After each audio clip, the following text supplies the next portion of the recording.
Life of by படம் எல்லாரும் பார்த்திருப்பீங்கன்னு நினைக்கிறேன். அப்படி பார்க்காதவங்களுக்கு கூட அந்த படத்தோட கான்செப்ட் கண்டிப்பா தெரிஞ்சிருக்கும். ஒரு ஷிப்ரெக் ஆகுது, அதுல இருந்து ஒரே ஒரு பையன் மட்டும் எஸ்கேப் ஆகுறான். இங்க சேலஞ்ச் என்னன்னா, அவன் ஏறி இருக்கிற அந்த லைஃப் போட்ல அவனோட சேர்ந்து ஒரு டைகரும் இருக்கு. இந்த கான்செப்டை கேட்ட உடனே நம்ம ஜென்ரலா என்ன ஃபீல் பண்ணுவோம்? ஓகே, அப்படின்னா இது வந்து அட்வென்ச்சர் ஜேர்னரை சேர்ந்தது, இல்லைன்னா இது வந்து ஒரு சர்வைவல் ஜேர்னரை சேர்ந்தது அப்படின்னு தான். பட் ஆக்சுவலா கரெக்டா சொல்லணும்னா இது மேஜிக்கல் ரியலிசம் அப்படின்ற ஜேர்னரை சேர்ந்தது. காரணம் என்னன்னா, S it is a survival story, but ஆனா அந்த அட்வென்ச்சர் லேயரோட சப்டிலா ஸ்பிரிச்சுவல் லேயரும் பின்னப்பட்டிருக்கும். ஸ்பிரிச்சுவாலிட்டி பேஸ் பண்ணி மனுஷங்க எல்லாரையுமே 3 விதமா கேட்டகரைஸ் பண்ணலாம். நம்பர் 1 தீஸ்டிக், கடவுள் நம்பிக்கை இருக்கிறவங்க. நம்பர் 2 ஏத்திஸ்டிக், கடவுள் நம்பிக்கை இல்லாதவங்க. நம்பர் 3 ஆக்னாஸ்டிக், கடவுள் இருக்கலாம் இல்லாமையும் இருக்கலாம், எனக்கு தெரியல, டவுட்ஃபுல்லா இருக்கு அப்படின்னு ஃபீல் பண்றவங்க. இந்த 3 ஐடியாலஜியுமே லைஃப் ஆஃப் பை ஸ்டோரியில வந்துட்டு ரொம்ப அழகா சப்டிலா ரெஃப்ளெக்ட் பண்ணியிருப்பாங்க. அது எப்படின்னு பாக்குறதுக்கு முன்னாடி நான் ஒரு விஷயம் சொல்லிடுறேன். இந்த வீடியோல நிறைய ஸ்பாய்லர்ஸ் இருக்க போது. ஸோ இன்னும் மூவி பார்க்காதவங்க இல்லைன்னா நாவல் படிக்காதவங்க please watch at your own description. நம்ம ஹீரோ பேரு பிசின் மாலிட்டர், ஒரு 16 வயசு பையன். அவன் அவங்க ஃபேமிலியோட பாண்டிச்சேரியில வந்துட்டு வாழ்ந்துகிட்டு இருக்கான். அவங்க அப்பா வந்துட்டு பாண்டிச்சேரியில ஜூ பிசினஸ் பண்ணிட்டு இருக்காரு, அனிமல்ஸை வச்சுட்டு. இந்தியாவில் எமர்ஜென்சி டைம் வருது அரௌண்ட் 1976. அந்த டைம் வந்துட்டு பையோட அப்பாவுக்கு வந்துட்டு கனடால வின்னிபெக்ல வந்துட்டு ஒரு ஒர்க் பண்றதுக்கு ஒரு ஆப்பர்ச்சுனிட்டி வருது.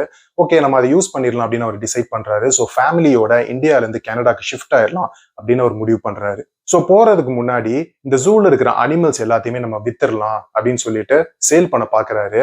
இந்தியாவில் இருக்கிற மற்ற ஆர்கனைசேஷன் ஜூஸ் இங்கெல்லாம் வந்துட்டு அந்த அளவுக்கு நல்ல ஒரு சேல்ஸ் இல்லை, நல்ல விலையில எடுக்க மாட்டாங்க, வாங்க மாட்டாங்க அப்படின்னு சொல்லிட்டு இந்த அனிமல்ஸ் எல்லாத்தையுமே நம்ம யூஎஸ் அப்புறம் கனடால வந்து சேல் பண்ணிடலாம் அப்படின்னு டிசைட் பண்றாரு. ஸோ ஒரு கார்கோ ஷிப் அரேஞ்ச் பண்ணி இருக்கிற எல்லா அனிமல்ஸையுமே அந்த ஷிப்ல ஏத்திட்டு அவங்களும் ஃபேமிலியோட பயணப்படுறாங்க. அன்பார்ச்சுனேட்டா போற வழியில ஷிப்ரெக் ஆயிருது. ஒரே ஒரு லைஃப் போட்ல பை மட்டும் எஸ்கேப் ஆகுறான். ஆனா அவன் ஏறினதுக்கு அப்புறம் தான் தெரியுது அந்த லைஃப் போட்ல அவன் மட்டும் இல்ல, அவனோட சேர்ந்து ஒரு ஜீப்ரா, ஒரு மங்கி, ஒரு ஹைனா, ஒரு டைகர், இந்த 4 விலங்கினமும் கூட இருக்கு அப்படின்னு சொல்லிட்டு பல போராட்டத்துக்கு அப்புறமா ஃபைனலா மெக்சிகோல போய் அந்த லைஃப் போட் கரை சேர்ந்துருது. அங்க பையன் வந்து அப்புறம் ஹாஸ்பிட்டல்ல போய் கொஞ்ச நாள் இருக்கான். அங்க இருக்கும்போது 2 ஜாப்பனீஸ் ஆபீசர்ஸ் வந்து அவனை பாக்குறாங்க, இந்த மாதிரி ஷிப்ரெக்குக்கான காரணம் என்ன அப்படின்னு தெரிஞ்சுக்கிறதுக்காக. பை வந்துட்டு அந்த 2 ஆபீசர்ஸ் கிட்டயுமே தன்னோட கதையை சொல்றான். ஃபர்ஸ்ட் அவன் சொன்ன உடனே அந்த ஆபீசர்ஸ் 2 பேருமே அந்த கதையை நம்பல. Do we look like a fools, எங்களை பார்த்தா எப்படி தெரியுது அப்படின்னு கேட்கறாங்க. நீ அனிமல்ஸோட எப்படி வர முடியும், சர்வைவ் ஆக முடியும், அவன் இத்தனை நாள் எப்படி சர்வைவ் ஆக முடியும் அப்படின்னு கேட்கறாங்க. பை எவ்வளவோ கன்வின்ஸ் பண்ண ட்ரை பண்றான், பட் ஆனா அவங்க அதை ஒத்துக்க மாட்டாங்க. ஃபைனலா சரி உங்களுக்கு என்ன நம்புற மாதிரி ஒரு கதை வேணும் அவ்வளவுதானே அப்படின்னு சொல்லிட்டு பை வந்துட்டு ஒரு வெர்ஷன் ஆஃப் த ஸ்டோரி சொல்றான். அந்த வெர்ஷன்ல அனிமல்ஸ் எதுவுமே இல்லை லைஃப் போட்ல, அதுக்கு பதில் மனிதர்கள் தான் இருக்காங்க. ஆனா அவங்களும் வெவ்வேறு காரணத்தினால கொஞ்ச நாள்லயே செத்து போயிடுறாங்க. கடைசியில பை மட்டும்தான் சோல் சர்வைவரா இருக்கான். இந்த 2 ஸ்டோரியுமே சொல்லி முடிச்சதுக்கு அப்புறமா பை வந்து ஆபீசர்ஸ்ட கேட்கறான், இந்த மாதிரி எந்த ஸ்டோரி பெட்டரா இருக்கு அப்படின்னு கேட்கறான். அந்த ஆபீசர்ஸ் வந்துட்டு கொஞ்ச நேரம் யோசிச்சு என்ன சொல்றாங்கன்னா, the story with animals is better அப்படின்னு சொல்றாங்க. அதுக்கப்புறமா பை சொல்றான், and so it goes with God. அந்த லைன் வந்து ரொம்ப முக்கியம். அது ஏன்னு சொல்லிட்டு நம்ம பார்க்கலாம். மூவிலையும் சரி நாவல்லையும் சரி ஃபர்ஸ்ட் ஃபியூ சீன்ஸ்ல பாத்தீங்கன்னா பாண்டிச்சேரியில் நடக்கிற மாதிரி தான் காட்டுவாங்க. சின்ன வயசுல இருந்தே அவனுக்கு வந்துட்டு கடவுள் மேலையும் ஸ்பிரிச்சுவாலிட்டி மேலையும் ஒரு ஈடுபாடு இருக்கும். அவன் வந்து 3 ரிலிஜனையுமே பிராக்டிஸ் பண்ற மாதிரி காட்டுவாங்க, ஹிந்துயிசம், கிறிஸ்டியானிட்டி அண்ட் இஸ்லாம். மூவியை விட நாவல்ல இந்த கதையோட ஸ்பிரிச்சுவல் ஆங்கிளை எஸ்டாப்ளிஷ் பண்ற மாதிரி இன்னும் நிறைய சீன்ஸ் அண்ட் டீடைல்ஸ் எல்லாம் கொடுத்திருப்பாங்க. பை இந்த மாதிரி 2 கதை சொல்றான் அப்படின்னு சொன்னேன் இல்லையா, அதுல அவன் சொல்ற இந்த ஸ்டோரி வித் அனிமல்ஸ், அதாவது இந்த டைகரோட நான் லைஃப் போட்ல இருந்து எஸ்கேப் ஆகி வந்தேன் அப்படின்னு சொல்ற கதை வந்துட்டு இட் ரெப்ரசன்ட்ஸ் தீஸ்டிக் ஐடியாலஜி. எப்படின்னு பாத்தீங்கன்னா, அவன் அந்த டைகரோட அவன் எஸ்கேப் ஆகி வந்த அந்த கதையில வந்துட்டு ஒரு சர்வைவல் இருக்கும். ஆப்வியஸ்லி சர்வைவலோட சேர்த்து அதுல சில நல்ல வேல்யூஸ் வந்துட்டு பை லேர்ன் பண்ணியிருப்பான். அதுல one of the most important value என்னன்னா கோ எக்ஸிஸ்டன்ஸ். இந்த உலகத்துல வந்து மனுஷங்க மட்டும் வாழல இல்லையா, பல உயிரினங்கள் வந்துட்டு வாழுது. So world is a place where all living beings coexist. Coexistence இல்லைன்னா இட் லீட்ஸ் டு டிஸ்ட்ரக்ஷன். நாவல்ல ஒரு இடத்துல வந்துட்டு பை வந்துட்டு இந்த மாதிரி டைகரை வந்து என்ன பண்ணலாம் அப்படின்னு சொல்லிட்டு ஒரு 6 பிளான் வந்து திங்க் பண்ணுவான். அதுல ஒவ்வொரு பிளான் என்னன்னா, ஃபர்ஸ்ட் பிளான் என்னன்னா, இந்த மாதிரி டைகரை வந்து நம்ம கொலை பண்ணணும், எப்படி கொலை பண்ணலாம், ஏதாவது கையில கிடைக்கிறதெல்லாம் எடுத்து அது மேல தூக்கி போடலாமா, இல்ல அது போய் இப்படி குத்தலாமா அது தூங்கும் போது, அந்த மாதிரிலாம் யோசிப்பான். பட் ஆனா அது வந்து ப்ராக்டிக்கலா பாசிபிள் இல்லை, நம்மளால பண்ண முடியாது டிசைட் பண்ணுவான். இன்னொரு பிளான் என்னன்னா, அவனுக்கு அந்த சப்ளைஸ் இருக்கும் இல்லையா லைஃப் போட்ல, அதுல வந்துட்டு சில சிரிஞ்சஸ்லாம் இருக்கும், மார்ஃபைன் சிரிஞ்சஸ்லாம், ஐ மீன் பெயின் கில்லர்ஸ்லாம் இருக்கும். அதெல்லாமே எடுத்துட்டு நம்ம டைகர்ல வந்துட்டு நம்ம தூங்கும் போது வந்து இன்ஜெக்ட் பண்ணிடலாமா அப்படின்லாம் யோசிப்போம். பட் ஆனா அது இன்ஜெக்ட் பண்ணா அது என்ன பண்ணும் அப்படின்னு எனக்கு கரெக்டா தெரியல. ஒருவேளை நமக்கும் அந்த சிரிஞ்சஸ் எல்லாம் தேவைப்படலாம், அதுக்காடி ஃபைனலா வந்துட்டு அது இல்லாம போயிடுச்சுன்னா அப்ப ரொம்ப ப்ராப்ளம் ஆயிடும்னு சொல்லிட்டு அந்த பிளானையும் ட்ராப் பண்ணுவான். இந்த மாதிரி இன்னும் ஒரு 3-4 பிளான், மொத்தம் 6 பிளான் வந்துட்டு அவன் யோசிப்பான். எதுவுமே வந்துட்டு ப்ராக்டிக்கலா பாசிபிள் இல்லை அப்படின்னு டிசைட் பண்ணிடுவான். ஃபைனலா அவன் என்ன டிசைட் பண்ணுவான்னா, ஓகே நான் வந்துட்டு இந்த டைகரோட கோ எக்ஸிஸ்ட் ஆனா மட்டும்தான் என்னால சர்வைவ் பண்ண முடியும் அப்படின்னு டிசைட் பண்ணுவான். ஸோ இந்த ஸ்டோரி வித் அனிமல்ஸ், இந்த ஸ்டோரி வித் டைகர்ல பாத்தீங்கன்னா இது வந்துட்டு நம்ப முடியற மாதிரி இல்ல, கரெக்டா? இது வந்து ஒரு கற்பனை கலந்து இருக்கிற மாதிரி தான் இருக்கு. டீஸ்டிக் ரிலிஜன்ஸ் சொல்ற ஸ்டோரிஸும் இதே மாதிரி தான். ஆக்சுவலா நிறைய ஸ்டோரிஸ் வந்துட்டு சில நிறைய புராண கதைகள் வந்துட்டு நம்பக்கூடியதா இருக்காது. அதுல வந்து நிறைய சூப்பர்ஃபிஷியல் எலிமெண்ட்ஸ் இருக்கும். அது நிஜமா நடந்திருக்கலாம், நடக்காம போயிருக்கலாம், பட் ஆனா அது மேட்டர் கிடையாது. But what you learn out of it, அது என்ன உனக்கு கற்பிக்குது, அதுதான் ரொம்ப முக்கியம்.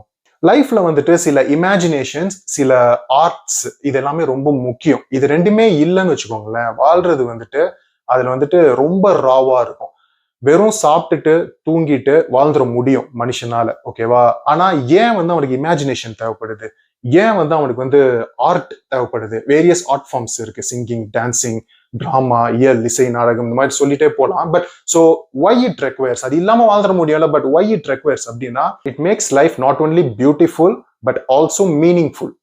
ஏத்திஸ்டிக் ஐடியாலஜி வந்து இந்த கதையில எங்க ரெஃப்ளெக்ட் ஆகுதுன்னா, பை சொல்ற த ஸ்டோரி வித் ஹியூமன்ஸ், அதாவது நான் வந்து டைகரோட வரல, நான் வந்துட்டு வேற சில மனிதர்களோட தான் அந்த ஷிப்ல இருந்து நான் எஸ்கேப் ஆனேன் அப்படின்னு சொல்றான் இல்லையா, அந்த 2வது கதை. அந்த கதையில எப்படின்னு பாத்தீங்கன்னா, அந்த கதை வந்துட்டு நம்புற மாதிரி தான் இருந்தது, ஃபேக்சுவலா இருந்தது, பிலீவபிளா இருந்தது, ரேஷனலா இருந்தது.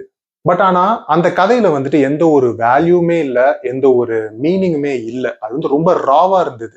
இன்னொன்னு சொல்ல போனா, அந்த போட்ல எஸ்கேப் ஆகிற ஒன் ஆஃப் த கேரக்டர் வந்துட்டு பையோட மதர், ஓகேவா? அவங்க மதரை வந்துட்டு இன்னொரு ஒரு ஹியூமன் வந்து கொலை பண்ணியிருப்பான். அது வந்து அவன் கண்ணால பார்த்திருப்பான். அந்த ட்ராமா வந்துட்டு அவனுக்குள்ள இருக்கும்.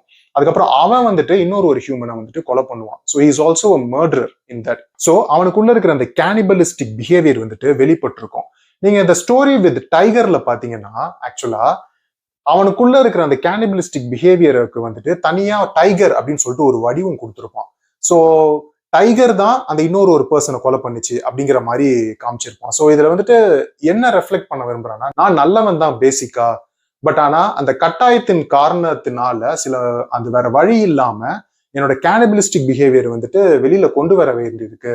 அது பட் அது டெம்பரரி தான், அது வந்து சர்வைவலுக்காக தான் மட்டுமே தவிர that is not me, I am basically a pure ஆத்மா அப்படிங்கிற மாதிரி அந்த டைகர் ஸ்டோரியில இருக்கும். பட் ஆனா இந்த கதையில பாத்தீங்கன்னா எல்லாமே ராவா இருக்கு. he still survives. இந்த 2 கதையிலுமே பை வந்து ஃபைனலா சர்வைவ் ஆகுறான். ஆனா அந்த கதையில வந்து he learns a lot actually and it gives a lot of values and meanings. But ஆனா இந்த கதை வந்து ரொம்ப ராவா இருக்கு, ரேஷனலா இருந்தாலுமே but it is meaningless and it doesn't teach you anything. So அதனாலதான் ஃபைனலா வந்துட்டு பை வந்து ஆபீசர்கிட்ட வந்துட்டு கேட்கும்போது எந்த கதை வந்துட்டு உங்களுக்கு பெட்டரா இருக்கு அப்படின்னு கேட்கும்போது அந்த ஆபீசர் வந்து the story with animals is better அப்படின்னு சொல்லுவாரு. அதுக்கு வந்து பை வந்து and so it goes with God அப்படின்னு சொல்லுவான்.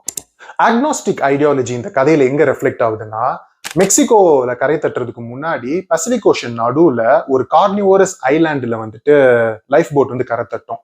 அந்த கார்னிவோரஸ் ஐலாண்ட் முழுக்கவே it is a representation of agnostic. காரணம் என்னன்னா, அந்த ஐலாண்ட் வந்துட்டு பாக்குறதுக்கு சர்வைவ் ஆகுறதுக்கு ஏத்த இடம் மாதிரி தெரிஞ்சாலுமே it is an illusion, it is not reality. ஏன்னா அந்த ஐலாண்ட்ல வந்து நிறைய சாப்பிட்றதுக்கு கிடைக்கும், அதே மாதிரி வந்து ஃப்ரெஷ் வாட்டரும் அங்க கிடைக்கும். பட் ஆனா அது எல்லாமே வந்துட்டு பாத்தீங்கன்னா காலையில மட்டும்தான். நைட் ஆனா அந்த ஃப்ரெஷ் வாட்டர் வந்து அசிடிக்கா மாறிடும். It is not a good place to live at night. அதனாலதான் அங்க இருக்கிற மீர் கேட்ஸ், அந்த மங்கூஸ் எல்லாமே ட்ரீஸ் மேல வந்து ஏறிடும். ஸோ அந்த ஐலாண்டுக்கு வந்து போகவே கூடாதுன்னு கிடையாது, நீங்க அந்த ஐலாண்ட் வந்துட்டு போகலாம், பட் ஆனா அது டெம்பரரின்றது வந்துட்டு ஃபீல் பண்ணணும்.